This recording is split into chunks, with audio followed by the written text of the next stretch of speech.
this is the price of vehicles. Okay, so the average price of vehicles over time, as measured by the U.S. Federal Reserve. And as you can see, the trend is upward, right? The trend is up. Doesn't mean it goes straight up. No. Back here in 1997, vehicles stayed virtually the same until 2021. This was my heyday. I graduated high school back here. Up to today, I really didn't pay that much more for vehicles.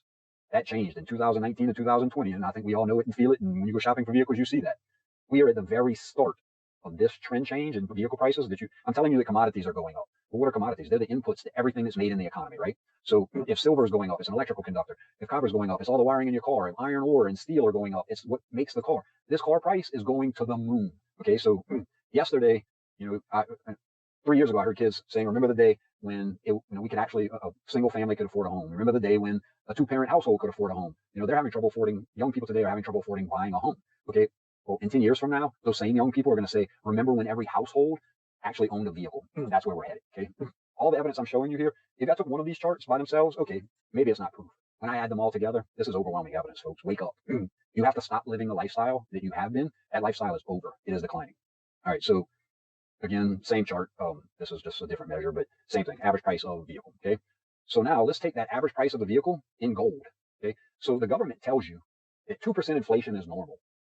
No, that's them stealing and that's the government overspending. It's banks non-productively taking risk and creating more currency, creating currency at a faster rate than the economy is growing, basically.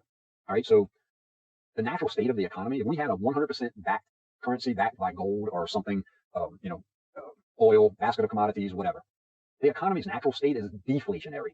Over time, technology makes things get cheaper, not more expensive. This chart is proof of that. In 1971, the price of a car in gold was way up here.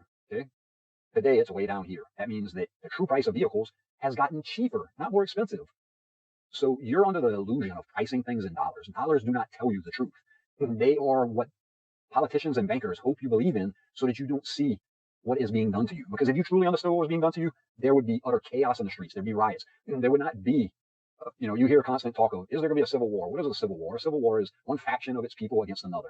That is exactly what they want. They want this group of people fighting against the other group. Why? Because the alternative is a revolution. What is a revolution? It's when all the people say enough is enough against the system, and they are the system. So if you truly understood, we wouldn't be talking about a potential civil war. We'd be talking about a potential revolution. And I'm hoping that this brings you closer to understanding that truth.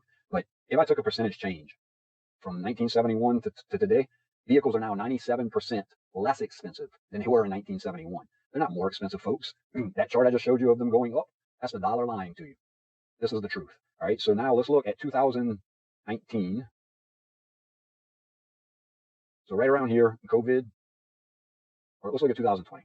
So from 2020 to today, vehicles have actually gotten 45% less expensive and priced in real money or gold. If I go to that same chart measured in dollars, and I price the percentage increase from 20 to today, grab the wrong tool, sorry. 2020 to today, this chart will lie to me and tell me vehicles have increased 22% in value. They didn't increase 22% in value, folks. Your dollar declined by, where's the chart? Your dollar declined by roughly 50%. So that's the truth of things. And I just used vehicles as an example here. And the truth, this lies in just about everything. Technology makes things cheaper, folks, not more expensive. Your government and banks make things more expensive when measured in dollars.